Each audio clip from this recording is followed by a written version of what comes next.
programa El Opinador en Radio. ¿Cómo estás, mi Quique? Hola Paco, excelente inicio de semana a todos. Y mira, justo que estamos hablando de la vacunación, se ha abierto un nuevo debate que esperemos no llegue a la polarización, porque aquí es muy importante aclarar que no hay funciones más importantes, pero quizá tendremos que priorizar algunas por estrategia simplemente. Abramos el debate a la vacunación con los maestros, la cual iniciará en estos próximos días, del 15 al 20 de abril, en algunos estados de la República, incluyendo la Ciudad de México, frente a una reunión en donde a los médicos privados aún no se les da fecha de vacunación. Esta polémica, primero tenemos que entender qué es un médico privado. Un médico privado no es solo el que se trabaja para las grandes instituciones hospitalarias, no. Estamos hablando de todos esos médicos, desde el médico de la farmacia que usted ya conoce de los similares, hasta el que tiene un consultorio en algún barrio popular o la clínica de pueblo, y esto conlleva no solo a los médicos privados, sino también enfermeras privadas, paramédicos, laboratoristas y toda una serie de personas en el sector privado que no están adscritos al sector público, al IMSS y al ISSSTE. Que por cierto, con el valor de las consultas que cobran en algunas farmacias, como las farmacias similares o farmacias del ahorro, esos médicos privados se vuelven a veces en una verdadera opción de salud pública. Sí, 10 pesos la consulta, imagínate. Entonces, la verdad es que me parece que se está tomando una mala decisión, ¿eh? En ese sentido, Paco, ahora vamos a pasar a los maestros. Primero, ojo, a ver, aquí jamás vamos a poner si uno es más importante que el otro, pero vamos a pensar estratégicamente la vacunación. Si los maestros inician la vacunación del 15 al 20 de abril, estamos tomando en cuenta que tienen que esperar aproximadamente entre 18 y un mes para poder tener la segunda dosis. Entonces ya nos fuimos a finales de mayo. Ahora, ¿cuánto tiempo después de la segunda dosis están completamente garantizado su protección con la vacuna? Échale otros 15 días. ¿Qué va a pasar? Que en el mejor de los casos llegaríamos a mediados de junio con todos los profesores vacunados, a 15 días de que se fueran de vacaciones los chamacos, para dar por concluido el semestre o el año escolar 2021 en la primera fase.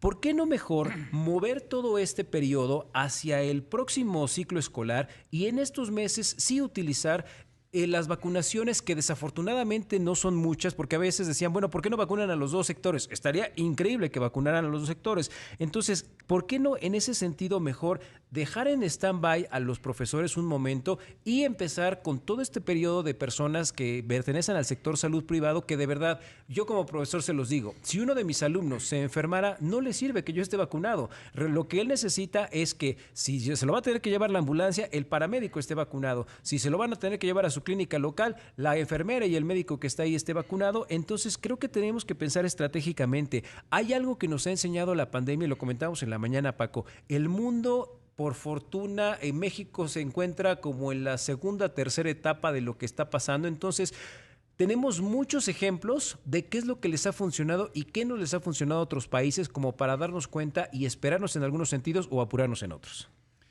Pues sí, así están las cosas. Yo creo que hay que pensar las cosas. Yo sé que, y lo han dicho en muchas ocasiones las autoridades, realmente un punto muy importante de reactivación económica tiene que ver con las escuelas. Sí. Porque si no llevas a los niños a la escuela, evidentemente el tiempo productivo de los papás es mucho menor. O a veces ni siquiera pueden trabajar, ¿no? Porque tienen que estar en casa cuidándolos.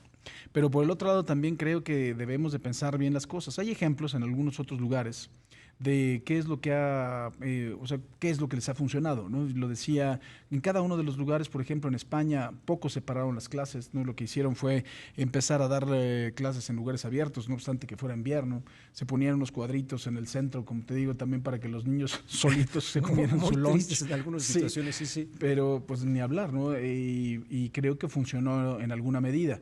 Y la verdad es que, pues yo no sé si sea lo importante el que te vacunen a ti como profesor o no.